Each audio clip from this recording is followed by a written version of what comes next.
صلی علی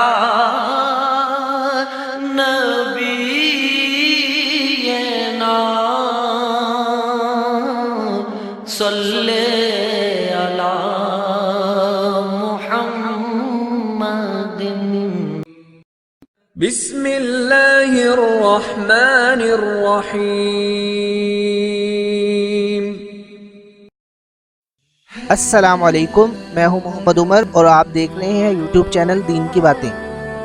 ہمارے تمام دیکھنے اور سننے والوں کو چینل میں بہت بہت خوش آمدید۔ امید ہے آپ سب خیریت سے ہوں گے۔ الحمدللہ ہم نے جو سلسلہ جناب رسول مقبول علیہ السلام کے پیارے اور پاکیزہ شمائل یعنی کہ خوبیوں کے نام سے شروع کیا ہے، اس کی تیسری ویڈیو کے ساتھ حاضر خدمت ہوں۔ اگر آپ نے پہلی دو ویڈیوز نہیں دیکھی تو انشاءاللہ آپ کو ڈسکرپشن میں لنک مل جائے گا، آپ وہاں سے وہ بھی دیکھ سکتے ہیں۔ اللہ تعالی ہم سب کو اپنی رضا نصیب فرمائے اور ہمارا حامی و ناصر ہو۔ ویڈیو کو باقاعدہ شروع کرنے سے پہلے اگر آپ نے ابھی تک ہمارے چینل کو سبسکرائب نہیں کیا تو چینل کو سبسکرائب کر لیجئے گا تاکہ ہماری مزید اچھی اسلامک ویڈیوز آپ کو مل سکے۔ جزاکم اللہ۔ امام احمد وغیرہ نے روایت کی ہے کہ جب آپ صلی اللہ علیہ وسلم کے پاس کوئی اپنے مال کی زکوٰۃ لاتا تھا تاکہ آپ صلی اللہ علیہ وسلم اس کو موقع پر صرف کر دیں تو آپ صلی اللہ علیہ وسلم فرماتے تھے کہ اے اللہ فلاں شخص پر رحمت فرما۔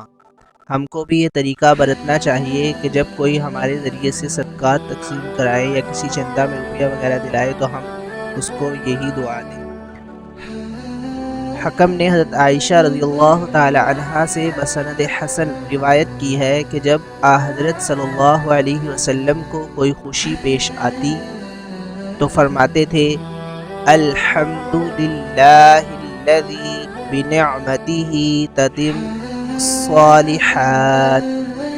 اور جب ناگواری پیش آتی تو فرماتے الحمدللہ علی کل حال۔ اللہ تعالیٰ ہمیں بھی اس پر عمل کرنے کی توفیق عطا فرمائے۔ امام احمد اور ابن ماجہ نے حضرت ابن مسعود سے بسند صحیح روایت کی ہے کہ جب کوئی لونڈی غلام آپ صلی اللہ علیہ وسلم کے حصے میں جہاد میں آتے تھے تو آپ صلی اللہ علیہ وسلم سب گھر والوں کو بانٹ دیتے تاکہ ان گھر والوں میں باہم تفریق نہ ہو جائے، یعنی اگر کسی کو ملے اور کسی کو نہ ملے تو اندیشہ ہے کہ ان لوگوں میں باہم رنجش پیدا ہو جائے۔ یہی طریقہ ہم لوگوں کو بھی اختیار کرنا چاہیے کہ جب کوئی چیز تقسیم کریں تو ہر موقع پر اس کا خیال رکھیں کہ ایسا طریقہ اختیار نہ کریں کہ جس سے باہم لوگوں میں رنجش پیدا ہو اور کوئی مفسدہ پیدا ہو، خواہ برادری میں تقسیم کی جائے یا اہل و عیال یا شاگردوں وغیرہ میں۔ خطیب نے حضرت عائشہ رضی اللہ تعالی عنہا سے بسند ضعیف روایت کی ہے کہ جب حضرت صلی اللہ علیہ وسلم کے پاس کھانا لایا جاتا تھا اور دوسرے لوگ بھی آپ صلی اللہ علیہ وسلم کے ساتھ کھاتے تو آپ صلی اللہ علیہ وسلم اپنے آگے سے کھاتے تھے، اور جب آپ صلی اللہ علیہ وسلم کے پاس شوارے لائے جاتے تھے تو ہر طرف سے تناول فرماتے تھے۔ ابن السنی وغیرہ نے بسند صحیح حضرت انس رضی اللہ تعالی عنہ سے روایت کی ہے کہ جب آپ صلی اللہ علیہ وسلم کے پاس پھل لایا جاتا تھا تو ایسے وقت کہ جب وہ اول ہی کھانے کے قابل ہوتا تھا، یعنی کہ موسم کا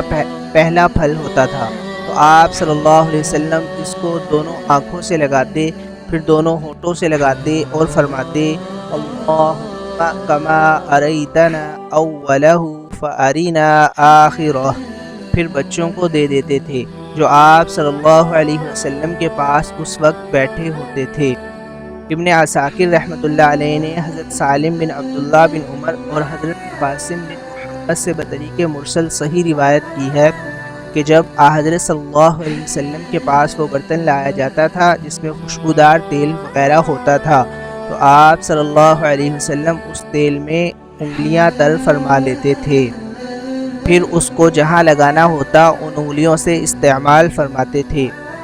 طبرانی نے حضرت ام المومنین حفصہ رضی اللہ تعالی عنہا سے روایت کی ہے کہ آپ صلی اللہ علیہ وسلم جب سونے کو لیٹتے تھے تو اپنے دانے ہاتھ کو دانے رخسار کے نیچے رکھ لیتے تھے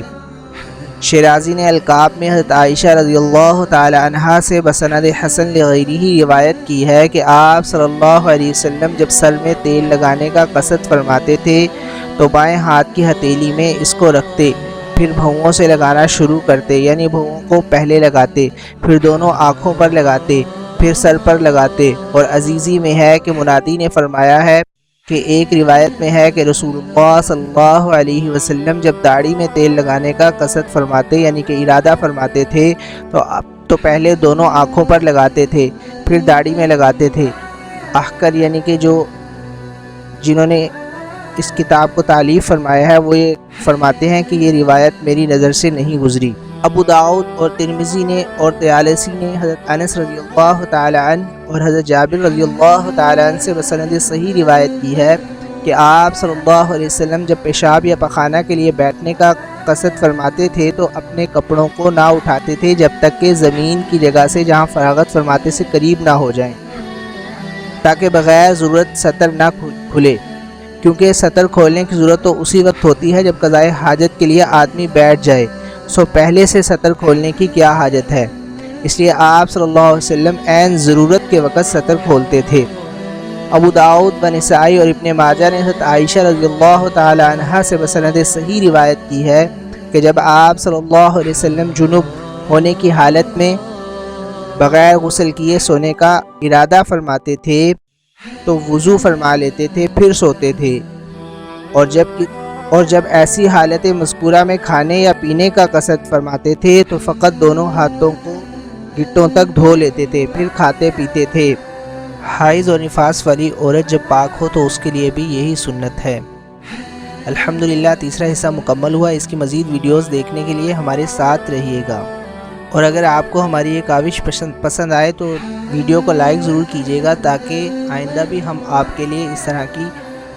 اچھی اسلامک ویڈیوز بنا سکیں۔ جزاکم اللہ۔